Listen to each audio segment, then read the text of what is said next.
Warm weather, rainfall, and a thick sheet of snow on the St. John River is all the ingredients you need for a flood. At least that's what Environment Canada is forewarning, with a warm and wet week ahead, which has many Frederictonians flashing back to the mass flooding in 2008. But for the Justison family, who've lived near the river for 10 years, they say they're not worried.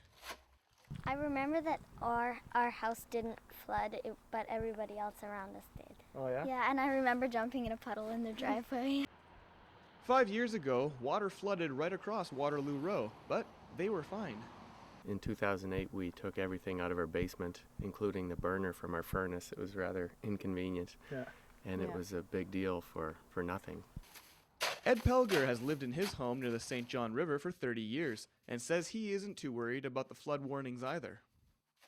Yeah, the older homes built along the Waterloo Row are actually up a bit, about 3 or 4 feet. Yeah.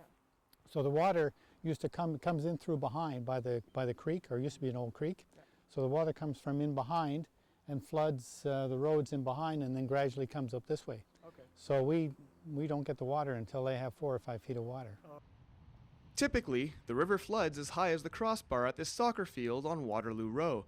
But for those living further from the riverbanks, it's a much different story, since the road actually slopes away from the river.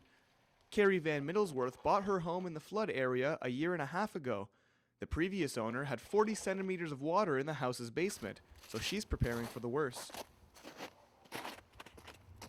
Well, all of the heater and hot water heater, all of those things are already up on cinder blocks. Yeah. We have an unfinished basement, and because we live in a flood risk area, we have no intentions of ever finishing it.